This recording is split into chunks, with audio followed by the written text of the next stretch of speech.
Hey there, gang. Today we're talking about a really common but often misunderstood canine behavior issue, separation anxiety. If you've ever come home to a destroyed door frame, poop on the carpet, or a crate that looks like a bear attacked it, this one's for you. Separation anxiety is one of the most emotionally exhausting behavior issues to deal with because it doesn't just affect your dog. It affects you, your social life, your ability to work, your freedom, your mental health. And the worst part, a lot of the advice out there is just plain wrong.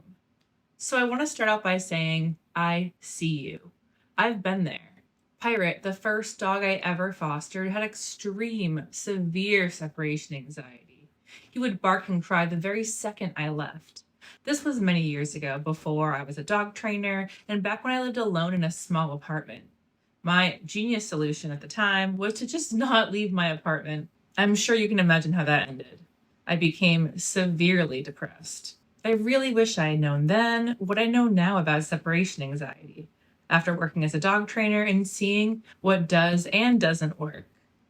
So today, I want to share 5 of the biggest myths about separation anxiety and what you really need to know to help your dog feel safe being alone. Okay, let's get into it.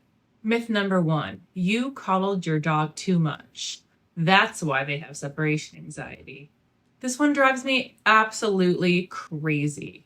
A lot of people hear things like, you made your dog anxious because you baby them too much, or you let them sleep in your bed, so now they're clingy. Here's the truth. There's zero, and I mean zero evidence showing affection or sharing your bed with your dog causes separation anxiety. Letting your dog cuddle with you, talking to them, and letting them follow you around the house isn't the issue. These are normal behaviors for a social animal. Separation anxiety isn't caused by love. It's caused by panic, a specific kind of fear that sets in when a dog is left alone. Now, if your dog is already suffering from general anxiety, you may want to slightly reduce their dependence on constant contact with you. But you don't do this by just cutting them off and ignoring them. You treat them the same way you would a child who is struggling with insecurity. You build up their confidence. You can engage in confidence building exercises with your dog through the use of puzzles, games, learning new tricks, and activities like nose work or agility. This teaches them that they can figure things out, problem solve, and overcome challenges. These are all great things you can do to help bolster an insecure dog's confidence. But being close to your dog doesn't mess them up, I promise. Myth number 2, it's your fault your dog has separation anxiety. So maybe coddling your dog doesn't give them separation anxiety, but it's still because of something you did, right? Let's just get this out of the way right now. You did not cause this. Separation anxiety isn't some punishment for being a bad dog parent. There's a really strong genetic component to separation anxiety. Some dogs are just more biologically wired to be anxious when left alone, just like some people are more prone to anxiety in general. Separation anxiety tends to be especially common in breeds with a tradition of working very closely with their human handlers. Dogs like border collies and cattle dogs come from a history of being at their owner's heels 24/7. Not to mention, they're accustomed to having a job and burning off tons of energy every day. When that drive and energy isn't redirected, it can move inward and turn into anxiety. And that can happen even when that energy is directed, especially if your dog also comes from poor breeding. And remember, for years, we intentionally bred certain dogs to be more anxiety prone. Breeds that in the past were used as watchdogs, like German Shepherds or Dobermans, were bred to be anxious because only an anxious animal will constantly be on the lookout for even the smallest movement or sound to alert their handlers to. This isn't to say that separation anxiety is all genetics. Other factors can contribute as well, like early trauma, poor early socialization, or sudden change in routine. Some of this may be kind of in your control, but most of it isn't. And you know what? Accidents happen. We aren't really raised with an intimate understanding of how trauma affects animals. I mean, many of us move through the world without even thinking about how trauma affects other humans and ourselves. At the end of the day, blaming yourself isn't fair. It doesn't help your dog, and it sure doesn't help you. What will help is understanding what's really going on with your dog and learning the tools and techniques to address it. And don't worry, we're going to get into that later. And hey, before we continue, I just want to ask you guys to please like the video and subscribe if you're getting something out of this. It really helps us a lot. Myth number 3, just crate your dog when you leave. It'll stop the destruction. This one seems pretty logical, right? Putting your dog in a crate will contain them, keep them safe, and stop them from destroying your furniture. But if your dog has true separation anxiety, a crate can actually make things worse. The solution of simply crating your dog may prevent destruction and may make your life a little better, but it doesn't take into consideration the experience of your dog. Because the thing is, separation anxiety isn't a behavior issue your dog is actively, intentionally engaging in. It's actually a panic disorder. Your dog's not chewing the door frame because they're bored. They're trying to escape something they're terrified of, being alone. If you just throw them in a crate and leave, you're not solving the problem. You're traumatizing them. And I don't say that to make you feel bad or make you feel guilty. Many pet parents really don't have a good grasp on what their dog is going through until things have gotten pretty bad, when neighbors start complaining about the nonstop barking whenever you've left the house. But it's true, crating your dog isn't dealing with the root cause of your dog's problem, and it's just exacerbating their fear. Crates also aren't reliably going to keep your dog safe. I've met dogs who've really hurt themselves trying to escape their crate. I even met one dog at a shelter who lost an eye trying to squirm out of their wire crate in a fit of panic. Now, yes, there are ultra tough, escape-proof crates, which are at least safer for your dog than the average wire crate.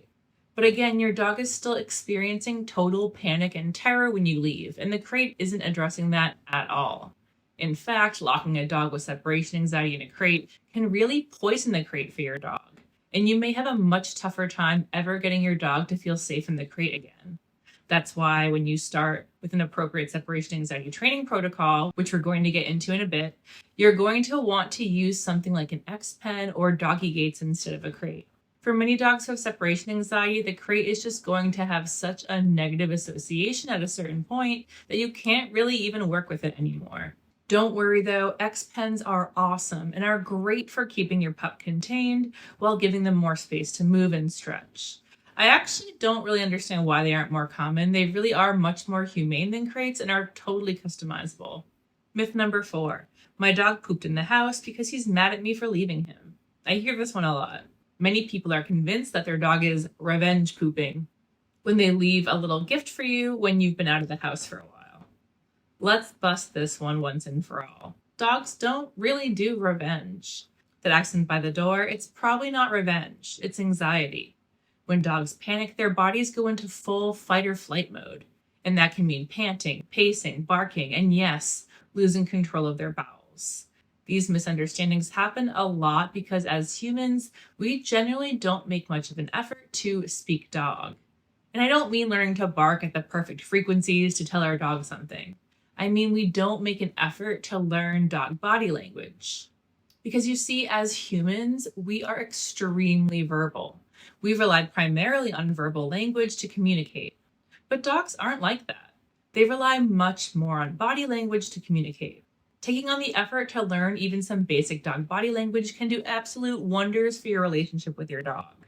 They work so hard to try to understand us. The least we can do is brush up on a few of the most obvious signs of stress or discomfort.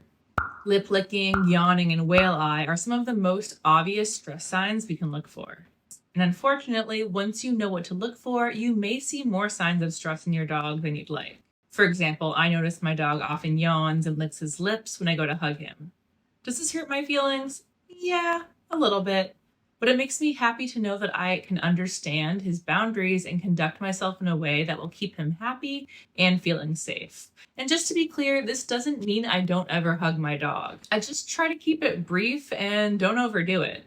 Of course, every dog is different. Some dogs are a lot more tolerant than others. It doesn't mean they're happy, but they may put up with it because they're just good sports. I may hug my dog now and then knowing he's not a fan, but I would never try to hug him when his stress levels are already elevated for other reasons. And if he ever did growl at me or snap, I would know that that's my fault because I've been given ample warning. Okay, so that was a bit of a tangent. But the point is, we often misinterpret the things dogs do as meaning one thing when they really mean another. So when your dog poops in the house when you leave, no, your dog isn't punishing you. He's panicking, and he needs your help, not blame. Myth number 5. Food can fix your dog's separation anxiety. Now look, food can definitely be helpful. Calming activities like licking and chewing do reduce anxiety in dogs, and enrichment puzzle toys can go a really long way towards bringing your dog's stress levels down. And in lower stress situations, they can definitely help create a positive association with alone time. But here's the thing. Dogs with true intense separation anxiety are often too panicked to eat. Their nervous system is in overdrive. They're not thinking about food. They're just thinking, where did you go? Am I safe? If your dog won't even touch a treat when you leave the room, that's a sign they're in full panic mode. And in that state, no amount of peanut butter is going to make a difference. That's why a full training plan is essential. Food can play a supportive role, but it has to be used in combination with desensitization training, stress reduction techniques, and sometimes medication or natural calming aids. Just tossing a bully stick on your way out the door, that's not going to cut it for a severely anxious dog. Myth number 6. He'll get over it eventually if I just keep leaving him. This is one of the most damaging myths out there. People assume their dog just needs to tough it out. But separation anxiety isn't something dogs just get over.